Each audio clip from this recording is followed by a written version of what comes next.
we got to talk about Charleston White. Now, we got people out here that pat this guy on the back because, in their opinion, he takes a stand against the gangsters. Let's start here, right? When taking that approach about saying, fuck these gangsters and we going directly refute what they're saying. I understand that. But what we can't throw the baby out with the bathwater, essentially. This guy is not just talking about gang. He's talking about these kids' mothers. He's talking about the babies that these kids had. Like, now understand, if you're gonna blame the parent, that's shit that racist people do. Blame the parents. Now, understandably, the parent does have to, you do assume some responsibility for your kid. But we have to be mindful of the fact that you can be these are young black women who didn't have the support by men in their life, not just men in their life, but they didn't have the support for their community. They didn't have the support from their community. They didn't have the support in the police department, from the local politicians. Like, we're talking about neighborhoods that are crime ridden. We're talking about low poverty neighborhoods. We're talking about south side of Chicago. So if you're essentially raising a kid in a war zone and you understand that us as humans, we have that need to be accepted by our peers.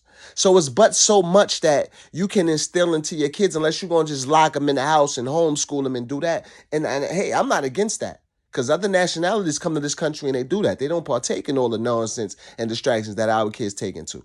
A lot of these distractions are specifically placed there for black kids. Our kids are suffering them the most, man, because our kids are being put, this is being pushed on our kids, man. So when we're in these environments and if these parents, God forbid, they gotta work and they gotta, so it leaves the kid susceptible to becoming a product of the environment.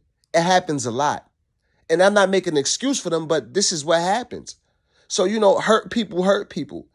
So, when these kids have, they live their life, a lot of them, that's why they dying, they're not surviving. Like, this is, some of them are making it out with the music, but that's 1 out of a million. And the kids are thinking that this 1 out of a million is what's right and what's exact and what's good and what's needed to be done to succeed. So that is definitely a message that we don't want to send. But at the end of the day, we can't fight the fire with fire. At the end of the day, we can't fight ignorance with more ignorance. We can only fight ignorance with wisdom. We can only fight ignorance with wisdom and understanding. So we have to understand this problem and attack it with wisdom, with love. Love conquers all. Not what Charleston White is doing, hate and more hate on top of hate. So it's no love for the mothers. It's no love for the babies in our community. And this is a black man in our community tearing down the ladies and the babies. I'm not here to speak up for the gangsters. Fuck them. Fuck them. Let them. I would be here and willing to talk and build and teach them a better way, but I'm not fighting with them for them against Charleston White at this time. I'm fighting for the mothers and the babies. I'm talking about the mothers and the babies. As a black man in our community, what you stand for? You stand just like the white men. That's how the police that come around and they kill us. That's how Tyree Nichols just got the shit beat out of him. That's why George Floyd had a foot on his neck. Because the police that come around us, they say, fuck y'all. Y'all kill each other, fuck your mother, fuck the babies, fuck everything. That's what this Texas-bred nigga, jigaboo, clown-ass nigga is doing. This is all Charleston White is doing. He's a coon and a fucking clown. And more importantly, he's a coward. It's an undertone of people thinking that he was a gangster back in the days and he did some jail shit and he was with some crit. Let me let you know. From an evolved gangster, gang-banging nigga that been to jail, prison, multiple states, and did all that, and is living positivity now. Let me let you know what a gangster that has turned positive, how they approach the young gangsters. We approach them like we were you at one point. So we don't hate you. We hate what you're doing, and we want to show you the importance of what you're doing. We want to pray for your mother, right? We want to offer your mother some comfort.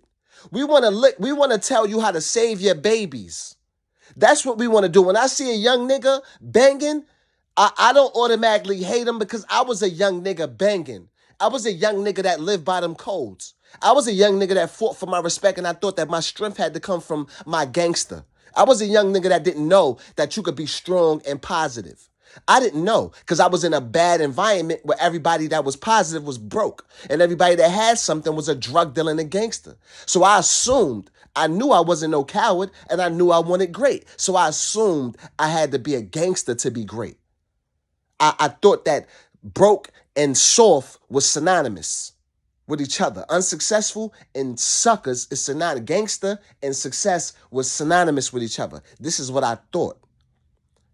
But now that I learned better, I try to reach back and tell a young gangsters that. So I see myself when I look at the young gangsters. Right? I don't hate myself. I hate the decisions that I made. And I understand I was trapped.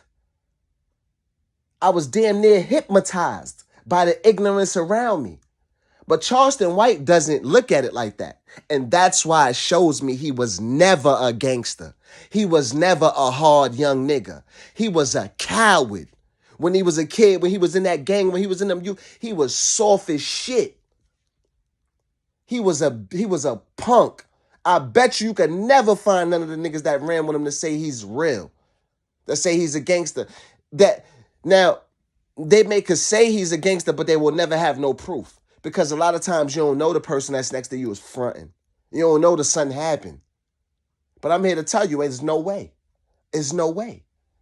There's no way. You would not be able to look at a young gangster now and hate him so much. You would not understand the mindset and what happens and how it goes on. You was a bitch ass nigga. We know this. Coward. So now he didn't got so much attention from saying dumb shit. He's like the little kid at the lunch table just screaming out, splurring out any dumb shit that comes to his mind. He's a lost, loose dummy. He probably smoked crack. I'm sure if we piss test that nigga, he got animal tranquilizers and wild shit in his system. I bet you. Even though that clout is a hell of a drug and he's floating on that, and that's enough to make him crash out. But yeah, he's on something. He got something in his urine, man. I stand for something different. You know what I mean? And when we hear idiots, when I hear an idiot like that, when I hear something that's against, you know what I mean, what I stand for, I'm active, right? Just like a gangsters is when they see the ops, they want to spin the block. I'm on guard time. So when you spin the block on demon time, I'm coming for you. I got something to say. Know what I mean? We're going to do this one by one. Today is you, Charleston White. You a sucker. You a sucker. And matter of fact, I'm not even talking to Charleston White. Because a sucker like that, you can't even have words for.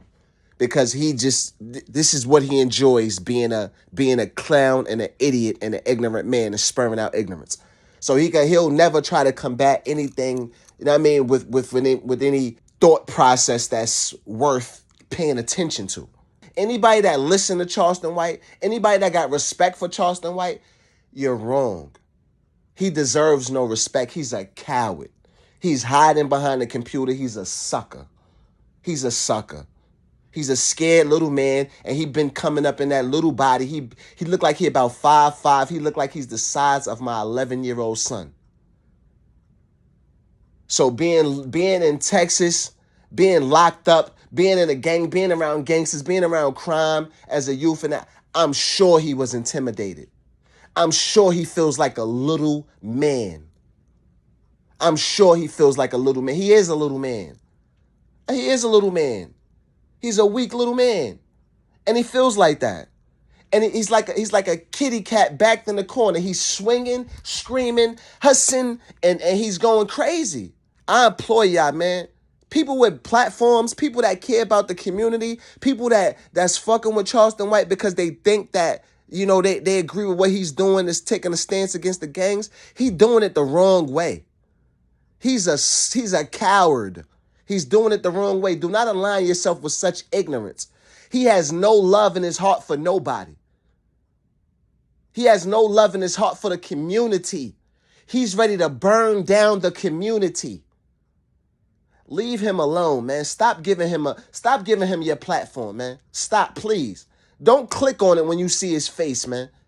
It's nothing but stupidity coming out of his mouth. At that point, I'm not going to go back around in circles, man. I'm going to let it go. I didn't rant it long enough. I didn't brought out every fact, every point that I think, even though I'm going to think about 4 more when I get off this. But that's enough for now.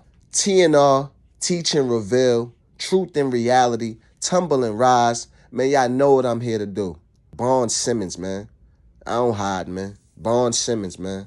Instagram, YouTube, anywhere, man. TNR is the network. This what we stand for. This what we stand by.